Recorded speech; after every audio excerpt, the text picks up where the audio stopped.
Hello students, welcome to my YouTube channel AM and AC classes. हमारे class में आज का टॉपिक है discovery of nucleus, chemistry first, class 11th, chapter number 2, atomic structure. Atomic structure में इस class में हमारा जो टॉपिक है that is discovery of nucleus. ठीक ना? तो न्यूक्लियस की डिस्कवरी कैसे हुई, किसने किया और कैसे किया, हम इसी टॉपिक पर आज अपनी इस क्लास में बात करेंगे। ओके, तो थोड़ा ध्यान दीजिएगा स्टूडेंट्स। देखिए, न्यूक्लियस की जो डिस्कवरी है इसकी डिस्कवरी किसने किया था? रदरफोर्ड नाम के एक साइंटिस्ट ने, जिसका नाम है अर्नेस्ट रदरफोर्ड। ठीक, तो हम केवल रदरफोर्ड लिखेंगे, रदरफोर्ड। ठीक, तो रदरफोर्ड नाम का एक साइंटिस्ट जो है, इन्होंने न्यूक्लियस की डिस्कवरी किया। ठीक है ना, न्यूक्लियस की डिस्कवरी किया। इन्होंने क्या किया था, कैसे डिस्कवरी किया, तो आपको हम बता दें कि जब ये न्यूक्लियस की डिस्कवरी इन्होंने किया तो उस समय ये कोई दूसरा एक्सपेरिमेंट कर रहे थे।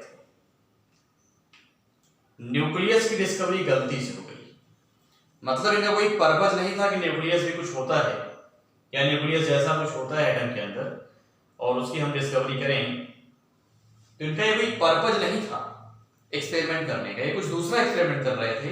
ये कर क्या रहे थे, इसको हम यहाँ पर बता रहे हैं आपको। इन्होंने यहाँ एक रेडियम गन ले लिया।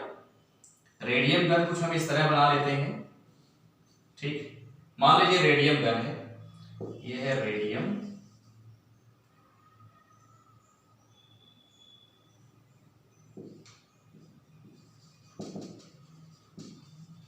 गन। तो यहां से ये क्या करते हैं, यहां से ये अल्फा रेज इस रेडियम गन के हेल्प से ये बम्बार्ड करते हैं अल्फा रेज का। जो अल्फा रेज वो निकल करके इसका डायरेक्शन ये होगा। इसको हम डॉटेड लाइन से ना दिखा करके यदि चाहें इसको हम सीधा डार्क लाइन से भी दिखा सकते हैं,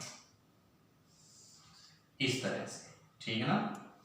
इन्होंने यहाँ रेडियम गन लिया और यहां से इन्होंने अल्फा रेज जो है इस गन के हेल्प से रेडिएट किया, यहां से पास किया। और यहां इन्होंने ले लिया था thin foil of gold. Gold की इन्होंने थिन फॉइल ले लिया जो कुछ इस तरह थी। ठीक है, और इन्होंने यहां पर इसका बम्बार्डमेंट कराया। बात समझ रहे हैं आप? जब यहां पर इन्होंने इसका बम्बार्डमेंट कराया इस रेस का, और यहां इन्होंने एक स्क्रीन लगा रखा था जो है जडेनियस स्क्रीन। जडेनियस स्क्रीन का मतलब होता है फॉस्फोरेसेंट स्क्रीन या फिर fluorescent screen, because we will know that जडेनियस zinc sulphide is the phosphorescent material. ये फॉस्फोरेसेंट मटेरियल है, तो फॉस्फोरेसेंट मटेरियल से जो स्क्रीन बनेगी उसको हम लोग क्या बोलेंगे? फॉस्फोरेसेंट स्क्रीन बोलेंगे। ठीक, इस पर फ्लोरेसेंस क्रिएट होता है जब हम ये एक्सपेरिमेंट करते हैं। तो यहां आप लिख दो स्क्रीन। ठीक है ना, जिंक सल्फाइड स्क्रीन। इन्होंने ये काम किया, मतलब ये कोई एक्सपेरिमेंट कर रहा था रदरफोर्ड। इस एक्सपेरिमेंट में इन्होंने इस तरह का कुछ सेटअप ऐसा बनाया और यहां रेडियम गन के हेल्प से अल्फा रेज पास किया इस गोल्ड की थिन फॉइल पर। It is gold. गोल्ड की जो है ये थिन फॉइल है। थिन फॉइल मींस क्या होता है? पतली चादर। तो गोल्ड की पतली चादर लेकर के उस पर इन्होंने अल्फा रेज को पास किया और देखा। जब पास किया तो देखा इन्होंने कि यहां कुछ इनको दिखाई नहीं दे रहा था। चमक तो उत्पन्न होगी, यहां पर चमकीला तो होएगा ही क्योंकि ये स्क्रीन है। यहां ब्राइटनेस क्रिएट होगी, तो मतलब एक तो हम सीधा बना दें ऐसे, और एक यहां ऐसे बना दें, एक यहां हमने ऐसे बना दिया। इस तरह से बहुत सारे यहां पर डिफ्रैक्शन देखने को मिलेंगे ठीक है, इस तरह से इस स्क्रीन पर। बात समझ रहे हैं ना आपको? तो जब यहां से हम रेज को पास करते हैं, कौन सी रेज? अल्फा रेज, जिस पर 2 यूनिट पॉजिटिव चार्ज होता है इस फॉइल पर, तो यहां पर ये ब्राइटनेस में देखने को मिलती है, चमक देखने को मिलती है। तो यहां चमक तो दिख ही रही थी, लेकिन क्योंकि ये स्क्रीन है इसलिए यहां से लाइट को पीछे भी रिफ्लेक्ट करेगी, अपने बैक साइड में भी। तो यहां से क्या कर रहा था, इसको जरूरत पड़ी जिंक सल्फाइड की, या कुछ करने के लिए जिंक सल्फाइड से बनी हुई स्क्रीन को, या फिर जिंक सल्फाइड जो है जिंक सल्फाइड से बने हुए प्लेट को उठा करके ये इधर ला रहा था, ये इधर पीछे साइड से कहीं से उठा के ला रहा था। जब ऐसे लेके जाएगा तो क्या होगा कि यहाँ से रेस निकल रही है वो उस पर कोलाइड हुई, तो हाँ उस पर भी चमक उत्पन्न हुई।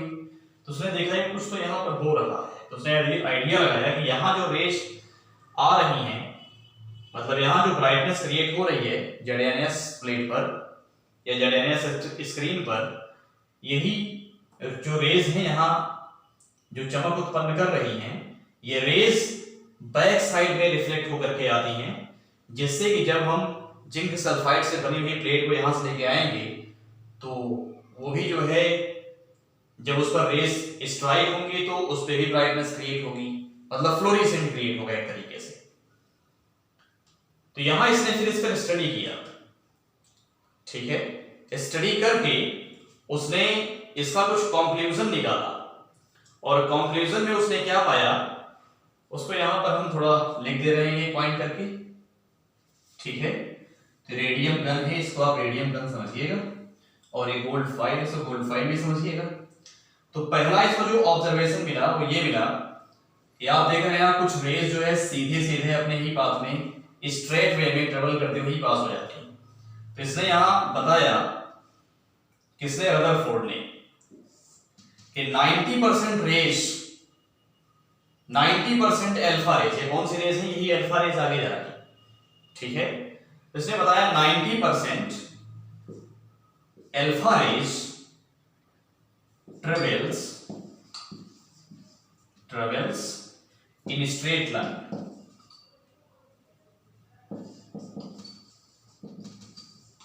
स्ट्रेट पाथ आप लिख सकते हैं, स्ट्रेट पाथ। दूसरा कंक्लूजन इसने निकाला कि यहां पर कुछ जो रेज हैं वो कुछ एंगल पर डेविएट हो जाती हैं। तो यहां लिखेंगे सम raise deviates from its path, some rays deviates from its path at some angles, ठीक है ना। मतलब 90% रेज, तो हमने यहां रेज नहीं लिखा है, 90% रेज लिख लीजिए, 90% रेज। तो 90% रेज जो है वो ट्रेवल करती हुई स्ट्रेट लाइन में सीधा निकल जाती है इस फॉइल से होकर के। फिर उसने जो दूसरा कंक्लूजन दिया उसमें क्या बताया कि some rays deviates from its path at some angles, मतलब कुछ रेज जो है 90% के लिए बची कितनी? 10%। तो 10% में से कुछ परसेंटेज में जो रेज हैं वो कुछ एंगल पर अपने पाथ से डेविएट हो जाते हैं। एक और कंक्लूजन देखा इन्होंने, उसको हम कहेंगे थर्ड कंक्लूजन। इस थर्ड कंक्लूजन में इसने क्या बताया? इसने बताया कि 1 of 20,000, यानी 1 of 20,000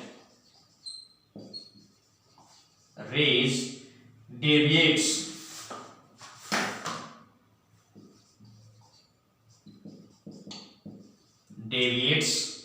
at 180 डिग्री, ठीक, 180 डिग्री एंगल।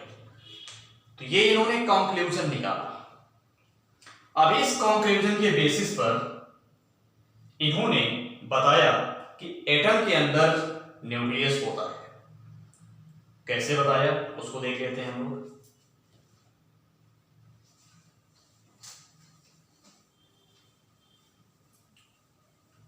यहां जो कंक्लूजन हमने अभी आपको बताया इसको ध्यान रखिएगा, तो आगे आपको पॉइंट जो है समझ में आएगा, ठीक है ना। इन्होंने यहां पर क्या किया, एक एटम ले लिया, मान लीजिए हमने यहां पर एक एटम ले लिया जो कि स्फेरिकल शेप में होगा इस तरीके से। अब जब इस पर हम अल्फा रेज पास करते हैं तो यहां से बताया था 90% रेज जो है वो ट्रेवल करती हुई अपने ही पाथ में स्ट्रेट लाइन में इस एटम से होकर के पास हो जाती है, ये अल्फा रेज है, ठीक। तो 90% अल्फा रेज इस गोल्ड फॉयल से होकर पास हो जाती हैं स्ट्रेट वे में, ओके। फिर इसने दूसरा कंक्लूजन दिया था कि कुछ रेज 90% के बाद कितने परसेंट बचेंगे, 90% के बाद जो रेज बचेंगे कितनी, 10% बचेंगी। अब उस 10% रेज में से कुछ परसेंटेज में जो रेज है जिनकी संख्या बहुत कम है वो जो है कुछ एंगल पर डेविएट हो जाती हैं अपने पाथ से, कुछ इस तरह चली जाएंगी, ठीक। और इन्होंने कहा कि 1 of 20,000 अल्फा रेज, मतलब अगर 20,000 अल्फा रेज हमने यहां पर पास किया तो 20,000 अल्फा रेज में से केवल एक रे ऐसी होगी जो अपने पाथ पर वापस लौट आएगी, मतलब 180 डिग्री पर डेविएट होगी, जो कुछ इस तरह हो सकती है, यहां से जा रही, यहां से वापस आ रही। ये वापस क्यों आई, क्योंकि यहां पर कोई पॉजिटिव पार्टिकल होगा इस तरह से। जब यहां पर पॉजिटिव पार्टिकल होगा तो ये इसको रिफ्लेक्ट करेगा, ठीक। यही पॉजिटिव पार्टिकल इन रेज को भी रिफ्लेक्ट करेगा कुछ एंगल पर, लेकिन जब डिस्टेंस ज्यादा हो जाएगी तो अल्फा रेज पर इस पार्टिकल का कोई इफेक्ट नहीं आएगा। तो यहां पर इन्होंने इससे ये कंक्लूजन निकाला, ये रिजल्ट निकाला कंक्लूजन के बेसिस पर। वो तो ऑब्जर्वेशन था, ऑब्जर्वेशन जो हमने अभी बताया था स्टार्टिंग में 3 पॉइंट, वो ऑब्जर्वेशन था। उस ऑब्जर्वेशन या कंक्लूजन की हेल्प से इसने रिजल्ट निकाला। रिजल्ट क्या निकाला कि जब 90% रेज पास हो जा रही है, इसका मतलब क्या रहा, इसका मतलब ये रहा कि एटम के अंदर जो है ज्यादा से ज्यादा वैकेंट स्पेस है, वैकेंट स्पेस मैक्सिमम है, ठीक है। तो इसने बताया कि यहां पर वैकेंट स्पेस क्या है, मैक्सिमम है, वैकेंट स्पेस मैक्सिमम, ये ज्यादा है, वैकेंट स्पेस ज्यादा होते हैं एटम के अंदर, ज्यादातर स्पेस होते हैं। कहने का मतलब ये है कुछ रेज अपने पाथ से डेविएट हो गई सम एंगल पे, कुछ एंगल पे, ठीक। और कुछ रेज, कुछ क्या मतलब 20,000 यदि रेज है तो उसमें से एक रेज अपने ही पाथ पर वापस लौट आई, मींस 180 डिग्री पर वो डेविएट हुई। तो इससे ये प्रूव होता है कि 20,000 रेज में से केवल एक रेज ऐसी है जो 180 डिग्री पर डेविएट हो रही है। इसका मतलब यह हुआ कि जो इन रेज को डेविएट करने वाला रीजन है, मतलब जो रीजन है एटम के अंदर, जो पार्ट है एटम के अंदर, 20,000 में से एक रेज को 180 पर डेविएट करने के लिए या कर रहा है, वो बहुत ही छोटा होगा। यदि ये बड़ा होता तो ज्यादा रेज को 180 डिग्री पर जो है डेविएट करता, लेकिन मतलब ये छोटा है, छोटा होने की वजह से ये केवल एक रे को जो है 20,000 में से एक रे को केवल 180 डिग्री पर डेविएट कर पा रहा है, ठीक है। तो जो रेज का डेविएशन है, इसको देख करके इन्होंने जो रिजल्ट निकाला वो ये निकाला कि एटम के अंदर जो पॉजिटिव पार्ट है वो बहुत ही छोटा है, उसको इन्होंने पॉजिटिव पार्ट को जो है प्लस लिख करके शो किया। तो मतलब यहां पर लिखेंगे कि पॉजिटिव पार्ट, ऐसे लिखते हैं, positive part of atom is very small, ये बहुत ही छोटा होता है, ठीक है ना, इज वेरी स्मॉल। और ये होता कहां है, एटम के सेंटर में होता है। तो इसको इन्होंने नाम क्या दिया, सेंटर में होने की वजह से न्यूक्लियस। तो रदरफोर्ड ने इसका नाम क्या दिया, न्यूक्लियस।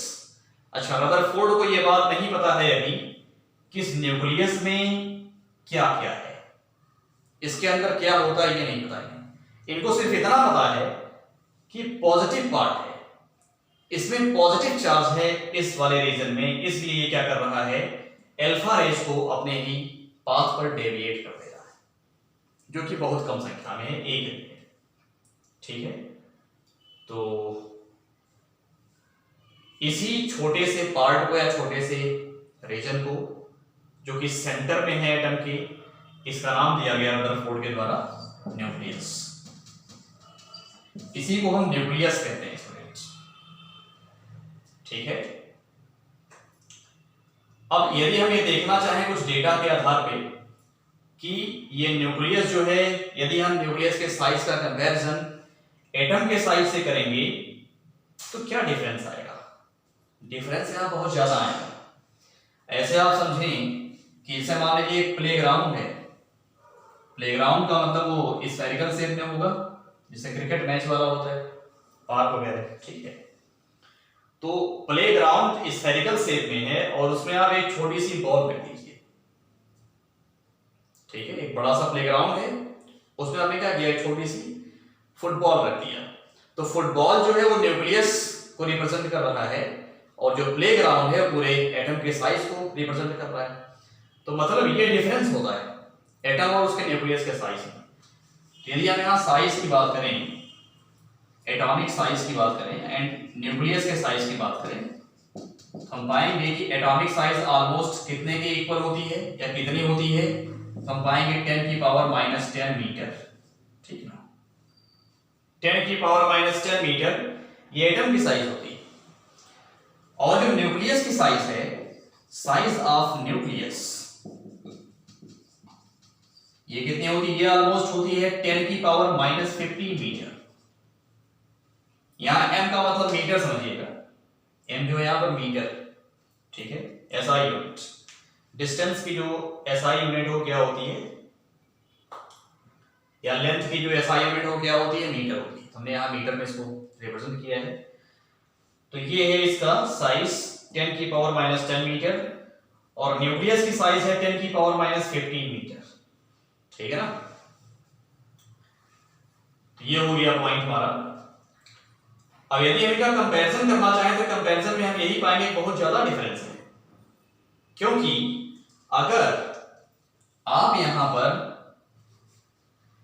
न्यूक्लियस की साइज पता करने लग जाएंगे तो आप देखेंगे न्यूक्लियस की साइज को यदि आप एटॉमिक साइज के साथ इक्वल मिलाएंगे तो आप इस तरह से पाएंगे, size of nucleus is equal to atomic size into 10 की पावर कितनी हो जाएगी, 5।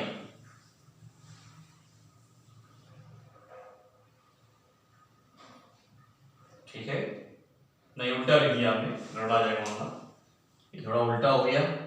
साइज ऑफ एटम, हमें यहां पर ये करना होगा, साइज ऑफ एटम निकालने लग जाए, यानी हम size of atom is equal to होगा साइज ऑफ न्यूक्लियस इंटू 10 की पावर 5 करेंगे, तब ये बात बनेगी, इंटू 10 की पावर 5। तो यहां पर न्यूक्लियस की साइज कितनी है, 10⁻⁻15 इंटू 10 की पावर 5 कर देंगे आप, तो यहां बेस सेम है, पावर आपस में ऐड हो जाएगी, तो हो जाएगा 10 की पावर -10। तो एटम की साइज का कंपैरिजन जब आपने किया न्यूक्लियस के साइज से, तो आपने ये पाया कि एटम की साइज जो है वो न्यूक्लियस की साइज से 10 की पावर 5 टाइम ज्यादा है। बात समझ रहे हैं आप? कहने का मतलब यदि हम ये मान लें 10 की पावर 5 का मतलब क्या होता है, 1 लाख, 1 लाख। अगर एटम जो है 1 मीटर का है, सॉरी, यदि न्यूक्लियस जो है आपका 1 मीटर है, तो आप ये मान लो कि जो एटम है वो कितने मीटर का होगा, 1 लाख मीटर का होगा। 1 लाख मीटर उसका जो है डायमीटर होगा। जो एटम की साइज है जब 1,00,000 मीटर की है तो उस केस में न्यूक्लियस की साइज क्या है, 1 मीटर। ये डिफरेंस होता है, ठीक है। तो न्यूक्लियस की साइज बहुत स्मॉल है, बहुत ज्यादा छोटी है, बहुत कम है as comparison to atomic size. तो इस तरह से न्यूक्लियस की डिस्कवरी हुई, लेकिन अभी हमें ये नहीं पता है कि न्यूक्लियस के अंदर है क्या, इसको हम आगे डिस्कस करेंगे। और इस क्लास में हमने ये देखा कि न्यूक्लियस को किस तरह से डिस्कवर किया गया और किस साइंटिस्ट ने डिस्कवर किया। तो यही सब उसने जो है एक्सपेरिमेंट किया था और इस तरह से कॉम्प्यूटर निकाला, रिजल्ट निकाला और बताया हमें कि न्यूक्लियस क्या होता है। लेकिन अभी न्यूक्लियस के अंदर क्या है हमें ये नहीं मालूम, मतलब रदरफोर्ड को ये बात नहीं पता है कि न्यूक्लियस के अंदर क्या होता है, बस ये पता है कि पॉजिटिवली चार्ज पार्टिकल है, ठीक। इसको हम देखेंगे न्यूक्लियस के अंदर क्या होता है अगली क्लास में। इस क्लास में इतना ही, ठीक, ओके। जय भारत, जय भारती।